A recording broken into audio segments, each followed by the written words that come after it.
صحابہ اکرام کا جب ذکر آتا ہے تو صحابہ اکرام کے بارے میں ہمیشہ سے یہ کہا جاتا ہے کہ جب صحابہ اکرام کا نام لو تو رضی اللہ تعالی عنہ لگاؤ. اس کا مطلب کیا ہوا کہ اللہ ان سے راضی ہو گیا.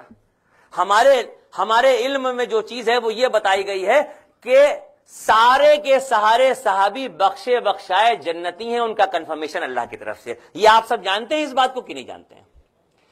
ایک خاتون اللہ کے نبی کی خدمت میں حاضر ہو رہی ہیں. تصور کیجئے گا، وہ منظر دیکھے گا، نظارہ آپ کو دکھے گا. ایک خاتون اللہ کی خدمت میں حاضر ہو رہی ہیں، وہ کہتی ہیں اے اللہ کے نبی میرے شوہر کا نام القبہ ہے، آپ کا صحابی رسول ہے.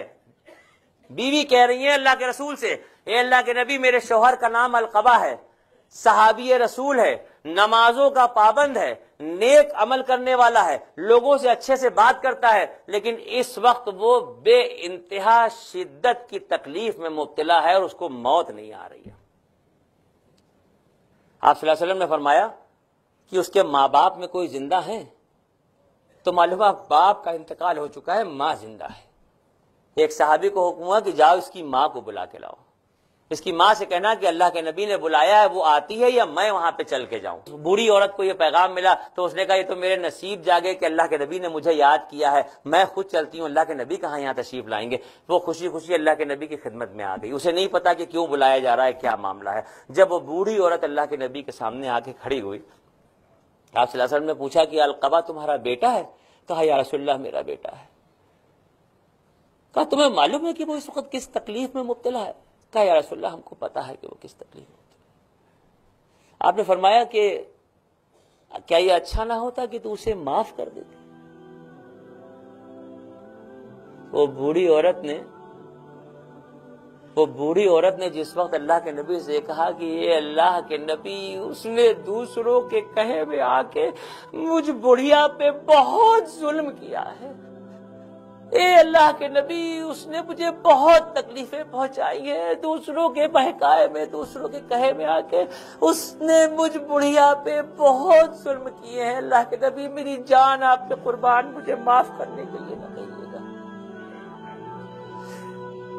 دکھوں کی یاد سے اس عورت کا چہرہ پنج مردہ ہو گیا. دکھوں کی یاد سے وہ چھلک کے رو پڑی تھی. عجیب سی کیفیت تھی.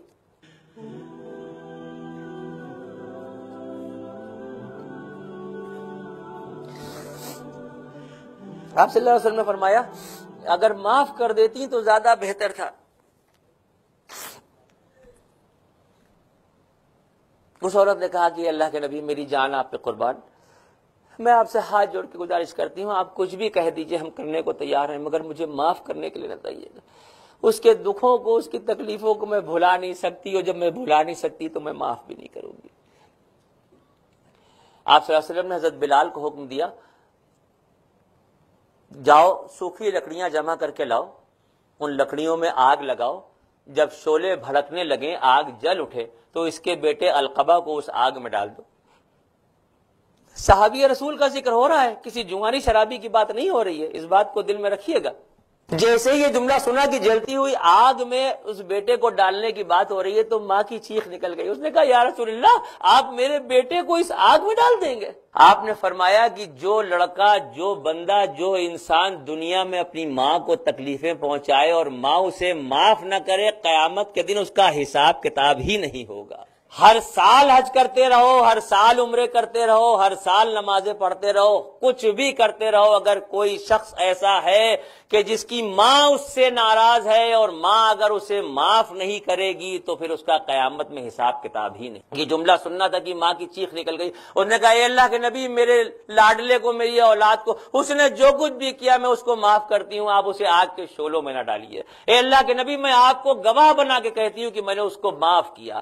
جیسے ہی یہ جملہ اور اس بوڑھی عورت کی زبان سے نکلا ہے تو ایک آدمی گیا، معلوم کیا تو پتا چلا کہ تیماردار بتاتے ہیں کہ ابھی اچانک نہ جانے کیا ہوا اور القبہ کی زبان پہ کلمہ جاری ہوا اور اس کی روح